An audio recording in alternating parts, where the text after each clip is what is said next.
সকলকে ঈদ মোবারক। ঈদ পরবর্তীতে আবার চলে আসছি আমি নতুন ভিডিও নিয়ে। আজকের ভিডিওর টপিক হচ্ছে ইস্যুওয়ালা আইফোন। আপনারা যারা আসলে ইস্যুওয়ালা আইফোনগুলো কিনে থাকেন তারা আমার এই ভিডিওটা আজকে গুরুত্বপূর্ণ সহকারে দেখবেন। তাহলে আপনারা নিজেরাই বুঝতে পারবেন যে আমি যে কথাগুলো বলছি সেগুলো ঠিক বলছি নাকি ভুল বলছি। আর আমি নিজেই কিন্তু এর ভুক্তভোগী, তাই আমি চাই না আমার মতো আপনারাও কেউ ভুক্তভোগী হন। তাহলে আর কথা না বাড়িয়ে চলুন শুরু করা যাক আজকের এই ভিডিওটা। দেখেন ভাই, মার্কেটে এখন প্রচুর পরিমাণ ইস্যুওয়ালা আইফোন সেল হচ্ছে এবং কি বিশ্বাস করেন ভাই, ফেসবুক পেজে একটা পোস্ট দেওয়ার সাথে সাথে সেটা বুকিং হয়ে যায়। মানে 5 থেকে 10 মিনিটের মধ্যে বুকিং হয়ে যায়। ইস্যুওয়ালা আইফোনের এত ডিমান্ডটা আসলে আসলো কিভাবে? এই ডিমান্ডটা আসলে দোকানদাররা নিজেরাই তৈরি করছে। তারা কি করে? পোস্ট দেয় 30,000 টাকা কমে মোবাইল সেল হচ্ছে। দেখেন, একটা মোবাইলের দাম ধরেন 1 লাখ টাকা, মার্কেটে সেকেন্ড হ্যান্ড ফোন সেল হয় ধরেন আইফোন 15 প্রো ম্যাক্স ধরলাম আমি, মার্কেটে 1 লাখ টাকা ভালো ব্যাটারি হেলথ থাকলে। সেই মোবাইলটা তারা কি করলো, ডিসপ্লেতে একটা ডট আছে। এখন ওই মোবাইলটা তারা 30,000 টাকা ডিসকাউন্টে একটা পড়ে দিল মাত্র 70,000 টাকায় 15 প্রো ম্যাক্স। আমরা কি করি, সাথে সাথে এই মোবাইলটা বুকিং দিয়ে দিই, কোনো কিছু চিন্তা করি না। দেখ, আমার কাছে যেটা মনে হয়, একটা মোবাইলের মেইন পার্ট হচ্ছে তার ডিসপ্লে আর হচ্ছে ক্যামেরা। মানে আমরা যেটা সবচেয়ে বেশি ইউজ করি ডিসপ্লেটা ইউজ করি, আর মোবাইলটা কিনি আসলে কিন্তু ক্যামেরার জন্য। ধরেন আমি ডিসপ্লের কথাই বললাম, ডিসপ্লেতে ডট আছে। এখন ওই মোবাইলটা আমরা 70,000 টাকা দিয়ে কিনে নিয়ে আসলাম, আমাদের লাভ হইলো কত? 30,000 টাকা আমরা কিন্তু অলরেডি লাভ করে ফেলছি। এখন ওই ডিসপ্লের ডটটা কিন্তু আমরা যখন কিনে নিয়ে আসবো, ওই ডটটা কিন্তু আস্তে আস্তে বড় হবে, এটা কিন্তু আমরা কেউ চিন্তা করি না। ধরেন যদি ডিসপ্লের ডটটা আস্তে আস্তে বড় হয়ে যায় তাহলে পুরো ডিসপ্লেটাই ড্যামেজ। আর ওই মোবাইল আপনি সেল করতে গেলে তখন আর সেলও করতে পারবেন না। কত সেল করতে পারবেন? 20,000 টাকা সর্বোচ্চ সেল করতে পারবেন, 50,000 টাকা লস। আবার ধরেন ডিসপ্লের ডট যদি বড় নাও হয়, ওই মোবাইলটা কিছুদিন ইউজ করলেন, ইউজ করার পর যদি আবার ওই মোবাইলটা অন্য কোনো দোকানে বিক্রি করতে যান, আপনি সহজে বিক্রি করতে পারবেন না। তারা বলবে আমরা নষ্ট মোবাইল কিনি না, ইস্যুওয়ালা মোবাইল কিনি না। যদিও কোনো দোকানদার কিনে, কিংবা যে দোকান থেকে কিনছেন ওই দোকানেও যদি সেল করেন, আপনাকে ভাই যে দাম দিবে আপনার মাথা নষ্ট হয়ে যাবে।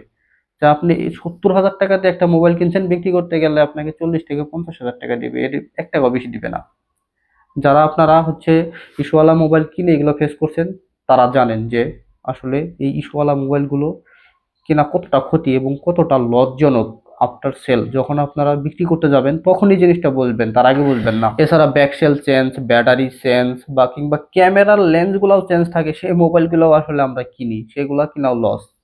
কিনে বিক্রি করতে গেলে বোঝা যায় যে কতটা লস। তাই আমি বলবো এই সমস্ত মোবাইলগুলো কেনা থেকে বিরত থাকুন। আমি নিজে একটা মোবাইল কিনছিলাম, স্যামসাং মোবাইল কিনছিলাম, যেটা ইস্যুওয়ালা ছিল। বিক্রি করতে গিয়ে ভাই আর বিক্রি করতে পারি না, পরে যাই কোনো কষ্ট মষ্ট করে 6 মাস ঘুরে আমি মোবাইলটা মোটামুটি ভালো একটা দামে বিক্রি করছি। তো সবাই তো আসলে ওইভাবে বিক্রি করতে পারবে না, আমি যেভাবে করছি, পরিচিত ছিল যে কোনো ভাবেই হোক আমি বিক্রি করছি। ম্যাক্সিমাম ক্ষেত্রে এই ইস্যুওয়ালা মোবাইলগুলো আসলে আইফোনের ক্ষেত্রে বেশি দেখা যায় এবং স্যামসাং এর ক্ষেত্রে দেখা যায়। স্যামসাং এর ক্ষেত্রে গ্রিন লাইন, আইফোনের ক্ষেত্রে ক্যামেরা চেঞ্জ, ডিসপ্লে সাদা, ডিসপ্লেতে গ্রিন লাইন, ডিসপ্লেতে ডট, ব্যাটারি চেঞ্জ। একটা মোবাইল আপনারা বক্স ছাড়া যে মোবাইলগুলো আপনারা কিনতেছেন সেগুলো ভালো না খারাপ সেই তর্কে আমি যাব না, সেগুলো আপনারাও জানেন। সেই মোবাইলগুলো, বক্স ছাড়া মোবাইলগুলো আসলে কোথা থেকে আসে সেটা আমি বলতে চাচ্ছি না। এই বক্সওয়ালা মোবাইলগুলো যে আপনারা কিনেন, একটা বক্সওয়ালা মোবাইল মার্কেটে, একটা নতুন মোবাইল, যে মোবাইলটার দাম ধরেন 90,000 টাকা, একটা মোবাইলের নতুন দাম, সেই মোবাইলটা কি করে ওরা বক্সারা 80,000 টাকা সেল করে। নতুন মোবাইল কিন্তু 90,000 টাকা, ওরা বক্সারা সেল করে 80,000 টাকা। 10,000 টাকা কম পেয়েছি, আমরা কি করি, ঝাঁপায় পড়ি, ওই মোবাইলটা আমরা নিয়ে নিই। এখন ওই মোবাইলটা যে আমরা নিয়ে নিলাম, আমরা কি একটু হিসাব করছি যে মোবাইলটার কোনো বক্স নাই?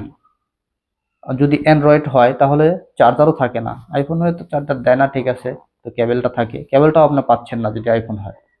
এখন আপনি একটা হিসাব করেন, মার্কেট একটা অরিজিনাল চার্জার, যে চার্জারটা আপনারা বক্সের মধ্যে পান, সেই চার্জারটার দাম কিন্তু অনেক, 5 থেকে 6 হাজার টাকা, কোনো কোনো চার্জার কিন্তু 10,000 টাকা। এখন 80,000-এর সাথে যদি আপনি 5,000 টাকাও যোগ করেন তাহলে কত হয়?